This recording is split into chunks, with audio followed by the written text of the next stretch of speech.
അല്ലാഹു സുബ്ഹാനഹു വ തആലയിൽ നിന്ന് നമ്മളെ അകറ്റിക്കളയുന്ന ധാരാളം മാർഗങ്ങളുള്ള ഈ ഒരു കാലഘട്ടത്തിൽ ഒരു മുസ്ലിമിനെ സംബന്ധിച്ചിടത്തോളം ലൈംഗികപരമായ വിശുദ്ധി അവൻ പാലിക്കുക എന്നുള്ളത് നിർബന്ധപരമായ കാര്യമാണ്. മ്ലേച്ഛമായ കാര്യങ്ങളിൽ നിന്ന്, വൃത്തികെട്ട കാര്യങ്ങളിൽ നിന്ന് വിട്ടുനിൽക്കുക എന്നുള്ളത് ഒരു മുസ്ലിമിനെ സംബന്ധിച്ചിടത്തോളം നിർബന്ധമായ അനിവാര്യമായ കാര്യമാണ്. ലൈംഗിക വിശുദ്ധി അൽ ഇഫ്ഫത്ത് എന്ന് പറഞ്ഞാൽ പണ്ഡിതന്മാർ വിശദീകരിച്ചത് ഹറാമായ കാര്യങ്ങളിൽ നിന്ന് നമ്മളുടെ ശരീരത്തെ പിടിച്ചു വെക്കലാണ്. അതുപോലെ തന്നെ അല്ലാഹു സുബ്ഹാനഹു വ തആല ഹറാമാക്കിയ മോഹങ്ങൾ, അല്ലാഹു സുബ്ഹാനഹു വ തആല നിഷിദ്ധമാക്കിയ ദേഹേച്ഛകൾ, അതിൽ നിന്ന് നമ്മളുടെ ശരീരത്തെ കാത്തുരക്ഷിക്കലാണ് ഇഫ്ഫത്ത്, ലൈംഗിക വിശുദ്ധി എന്ന് പറഞ്ഞാൽ. അതുപോലെ തന്നെ അല്ലാഹു സുബ്ഹാനഹു വ തആല ഹലാലാക്കിയ കാര്യങ്ങളിൽ നമ്മൾ ഒതുങ്ങിക്കൂടുക, അല്ലാഹു സുബ്ഹാനഹു വ തആല നമുക്ക് അനുവദിച്ചു തന്ന കാര്യങ്ങളിൽ തൃപ്തിപ്പെടുകയും അതിൽ സംതൃപ്തി അടയുകയും ചെയ്യുക എന്നുള്ളതാണ് ലൈംഗിക വിശുദ്ധി അൽ ഇഫ്ഫത്ത് എന്ന് പറഞ്ഞാൽ ഉദ്ദേശിക്കപ്പെടുന്നത്. അതുപോലെ തന്നെ ഇഫ്ഫത്ത്, ചാരിത്രശുദ്ധി, ലൈംഗിക വിശുദ്ധി എന്ന് പറഞ്ഞാൽ അത് വളരെ മനോഹരമായ വിശിഷ്ടമായ ഒരു മുഅ്മിനിന്റെ സ്വഭാവമാണ്, അവന്റെ മൂല്യമാണ്. എന്നാൽ ചില ആളുകളിൽ അതൊരു പഴഞ്ചൻ ശൈലിയായി മാറിക്കൊണ്ടിരിക്കുകയാണ്. അതിന്റെയൊന്നും ആവശ്യമില്ല. ഇന്ന് കാലം മാറിയിരിക്കുകയാണ്. ഇന്ന് തോന്നിയവന് തോന്നിയതുപോലെ ജീവിക്കാമെന്ന അവസ്ഥയിലേക്ക് കുറച്ചാളുകൾ എത്തിയിരിക്കുന്നു എന്നുള്ളത് വാസ്തവമാണ് എന്ന് നമ്മൾ മനസ്സിലാക്കേണ്ടിയിരിക്കുന്നു. എന്നാൽ സഹോദരങ്ങളെ, ഒരാളിൽ ലൈംഗിക വിശുദ്ധിയുണ്ട്, ഒരാൾ ചാരിത്രം കാത്തു സൂക്ഷിക്കുന്ന വ്യക്തിയാണ് എന്നുള്ളത് അവന്റെ ഈമാൻ സത്യസന്ധമാണ് എന്നുള്ളതിനുള്ള തെളിവാണ്. അതുപോലെ തന്നെ അവന്റെ ശരീരം വളരെ ശുദ്ധിയുള്ളതാണ് എന്നുള്ളതിനുള്ള തെളിവാണ്. അവന്റെ മനസ്സ്, അവന്റെ ഹൃദയം അത് മരിക്കാതെ ജീവസുറ്റതായത് എന്നുള്ളതിനുള്ള തെളിവാണ്. മാത്രവുമല്ല, ഒരു മനുഷ്യന്റെ ജീവിതത്തിൽ പ്രതാപം നിലനിർത്തുന്ന കാര്യമാണ് ലൈംഗിക വിശുദ്ധി എന്നുള്ളത്.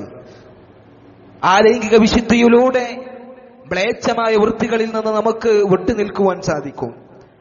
അതുപോലെ തന്നെ പാപങ്ങളുടെ കറകളിൽ നിന്ന് നമുക്ക് മുക്തി നേടുവാൻ സാധിക്കും.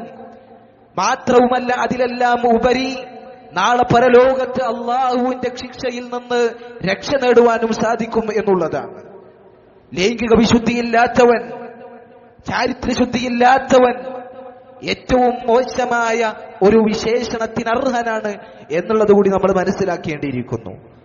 അതുകൊണ്ട് സഹോദരങ്ങളെ, ചാരിത്രശുദ്ധിയുള്ളവന് സമാധാനമുണ്ട്, അവന് സൗഭാഗ്യമുണ്ട്. ചാരിത്രശുദ്ധി നിലനിർത്തുന്നവൻ അവൻ വിജയിച്ചവനാണ്. സലഫുകൾ പറഞ്ഞതുപോലെ തൂബാ ലിമൻ ഹഫിള ഫർജഹു വസാന ഇർളഹു വഅഹ്സന നഫ്സഹു.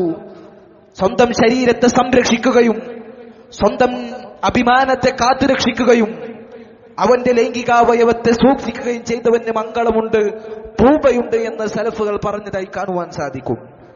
മഹാനായ നബി സല്ലല്ലാഹു അലൈഹി വസല്ലം അവിടുന്ന് പറഞ്ഞതായി കാണാം, മൻ യൽമൻ ലി മാ ബൈന ലഹ്യൈഹി വമാ ബൈന റിജ്ലൈഹി അദ്മൻ ലഹുൽ ജന്ന.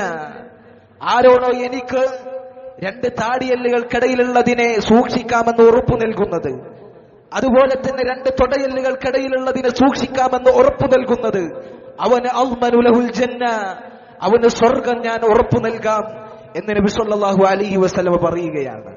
വൃത്തികേടുകളിൽ നിന്ന് നമ്മളുടെ ലൈംഗികാവയവങ്ങൾ സൂക്ഷിക്കുക എന്നുള്ളതിലുള്ള കൽപ്പനയാണ് ഈ ഹദീസിലുള്ളത്.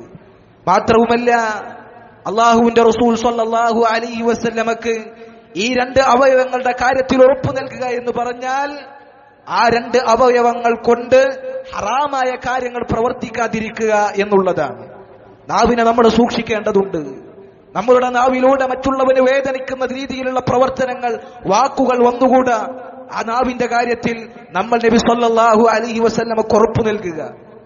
നമ്മളുടെ ലൈംഗികാവയവത്തിന്റെ കാര്യത്തിൽ വൃത്തിഹീനമായ വൃത്തികേടുകളിലേക്ക്, വ്യഭിചാരത്തിലേക്ക്, സ്വവർഗരീതിയിലേക്ക്, മറ്റുള്ള തിന്മയിലേക്ക് പോകില്ല എന്ന ഉറപ്പ് നമ്മൾ നബി സല്ലല്ലാഹു അലൈഹി വസല്ലമക്ക് നമ്മളുടെ ജീവിതത്തിലൂടെ ഉറപ്പു നൽകുകയാണെങ്കിൽ അള്ളാഹുവിന്റെ റസൂൽ സല്ലല്ലാഹു അലൈഹി വസല്ലം പറയുന്നു, അവന് ഞാൻ സ്വർഗം ഉറപ്പു നൽകാം എന്നുള്ളത്. അതുകൊണ്ട് സഹോദരങ്ങളെ, നബി സല്ലല്ലാഹു അലൈഹി വസല്ലമ പറഞ്ഞ ഈ വാക്ക് നമ്മൾ സൂക്ഷിച്ചു വെക്കുക. നബി സല്ലല്ലാഹു അലൈഹി വസല്ലമ പറഞ്ഞു, യാ ശബാബ ഖുറൈശ്, അല്ലയോ ഖുറൈശി യുവാക്കളെ, ഏ യുവസമൂഹമേ, ഇഹ്ഫളൂ ഫുറൂജക്കും, നിങ്ങൾ നിങ്ങളുടെ ലൈംഗികാവയവത്തെ സൂക്ഷിച്ചുകൊള്ളുക. ലാ തസിനു, നിങ്ങൾ വ്യഭിചാരത്തിലേക്ക് തോന്നിവാസത്തിലേക്ക് പോകുവാൻ പാടുള്ളതല്ല. അലാ മൻ ഹഫിള ഫർജഹു ഫലഹുൽ ജന്ന, ആര് തന്റെ ലൈംഗികാവയവത്തെ സൂക്ഷിച്ചുവോ, അതിനെ ഹറാമുകളിൽ നിന്ന് രക്ഷിച്ചുവോ, അവന് സ്വർഗമുണ്ട് എന്ന് നബി സല്ലല്ലാഹു അലൈഹി വസല്ലം പറയുകയാണ്.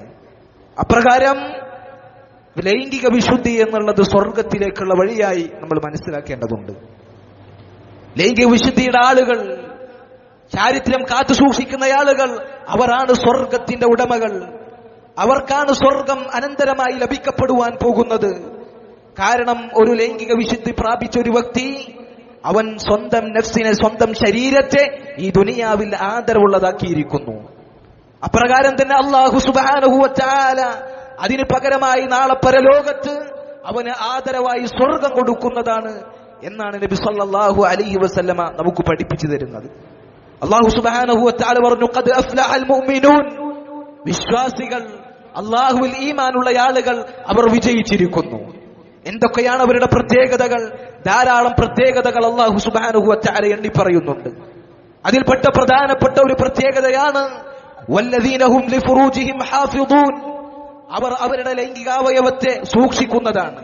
ഹറാമിലേക്ക്, വ്യഭിചാരത്തിലേക്ക്, സ്വവർഗരതിയിലേക്ക്, മറ്റുള്ള മ്ലേച്ഛതകളിലേക്ക് അവർ ചെന്ന് ചാടാതെ അവരുടെ ലൈംഗികാവയവത്തെ സൂക്ഷിക്കുന്നവരാണ് വിശ്വാസികൾ. അവർക്കാണ് വിജയമുള്ളത്. എന്നിട്ട് അല്ലാഹു സുബ്ഹാനഹു വ തആല പറഞ്ഞു, ഉലൈക ഹുമുൽ വാരിസൂൻ, അവരാണ് അനന്തരമെടുത്ത ആളുകൾ, അവർക്കാണ് അനന്തരമുള്ളത്. അല്ലദീന യരിസൂനൽ ഫിർദൗസ ഹും ഫീഹാ ഖാലിദൂൻ, അല്ലാഹുവിന്റെ ഫിർദൗസ്, അല്ലാഹു സുബ്ഹാനഹു വ തആലയുടെ സ്വർഗം, അതാണ് അവർക്ക് അനന്തരമായി ലഭിക്കാൻ പോകുന്നത്. ആ സ്വർഗത്തിൽ അവർ ശാശ്വതരായിരിക്കും എന്ന് അല്ലാഹു സുബ്ഹാനഹു വ തആല പറയുകയാണ്.